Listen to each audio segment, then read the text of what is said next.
அண்மைச் செய்தி. யூடியூபில் பணம் சம்பாதிக்க வேண்டும் என்பதற்காக மக்களிடையே வெறுப்பை தூண்டும் விதமாக பேசி சாட்டை துரைமுருகன் பதிவு செய்திருப்பதாக நீதிபதி தரப்பில் தெரிவிக்கப்பட்டிருக்கிறது.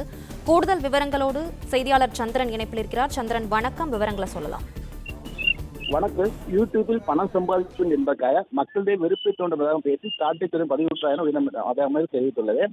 பேச்சு சுதந்திரம் அனைவருக்கும் பொதுவானதுதான். ஆனால் அதனை வரம்பு மீறி பயன்படுத்தக்கூடாது, அதை ஏற்றுக்கொள்ள முடியாது என மதுரை நீதிபதி தெரிவித்துள்ளார்.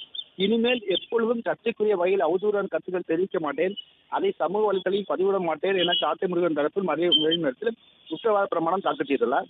பட்டியல் இனத்தோருக்கு எதிராக பேசிய வழக்கில் கீழமை நீதிமன்றத்தில் மனிதர் ஆஜராய் ஜாமீன் பெற்றுக் கொள்ளலாம் என இந்த மதுரை கிளை உத்தரவிட்டுள்ளது. திருச்சி உயர்குண்டான் திருமலையை சேர்ந்த சாட்டை திருமுருகன் இந்த மதுரை கிளை மனு தாக்கல் செய்தார். அதில் நாம் தமிழர் கட்சியின் மாநில பொறுப்பில் இருந்து வருகிறேன். முன்னாள் தமிழக முதலமைச்சர் கருணாநிதி குறித்து தேர்தல் கூட்டத்தில் பேசும்போது அவதூறான கருத்துக்களையும் பட்டியல் மக்கள் எதிரான கருத்துக்களை தெரிவித்த என் மீது திருச்சி மாவட்ட காவலர் மண்கொடை பிரிவு வழக்கு பதிவு செய்தனர். இந்த வழக்கில் கீழமை நீதிமன்றத்தில் முன்ஜாமீன் பெற வேண்டும் என்பதால் கீழமை நீதிமன்றம் முன் ஜாமீன் வழங்க உத்தரவு என கோரியிருந்தார். இந்த வழக்கு நீதிபதி கோலியின் முன்பாக விசாரணைக்கு வந்தது. அப்பொழுது அரசு தரப்பில் பட்டியல் இனத்துக்கு எதிராக பொது மேடையில் பேசிய சாட்டை துரைமுருகன் மீது வழக்கு பதிவு செய்யப்பட்டுள்ளது. மனுதாரர் இதேபோல் பொதுவெளியில் பேரும் சமூக வலைகளிலும் தொடர்ந்து அவதூற கருத்துக்கள் பேசி வருகிறார். எனவே இவர் மீது வழக்கு பதிவு செய்யப்பட்டார். அந்த வழக்கு ஜாமீன் பெறும்போது இதுபோன்று அவதூற கருத்துக்கள் பேசப்பட என்பது பிரமாண பத்திரம் தாக்கல் செய்துள்ளார் என கூறினார். அதைத் தொடர்ந்து நீதிபதி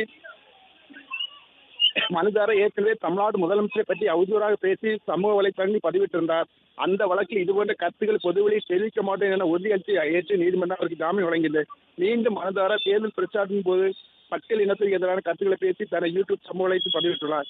ஒரு அரசியல் கட்சியின் பொறுப்பில் உள்ளவர் இதுபோன்று பேசுவது மக்கள் மத்தியில் என்ன விளைவுகள் ஏற்படுத்தும் என்று கூட மனிதர் தெரியாத என கேள்வி எழுப்பி கருத்து வேறுபாடுகள் இருந்தாலும் அதை நாகரிக முறையில் தான் வெளிப்படுத்த வேண்டும். என்ன வேண்டும் பேசி யூடியூபில் பணம் சம்பாதிக்க வேண்டும், இது போன்ற கருத்துக்கள் செய்து தவிர்க்க வேண்டும் கூறி மனுதாரருக்கு கீழமை நீதிமன்றம் ஆஜராகி ஜாமீன் வழங்க அனுமதித்து உத்தரவிட்டுள்ளார்.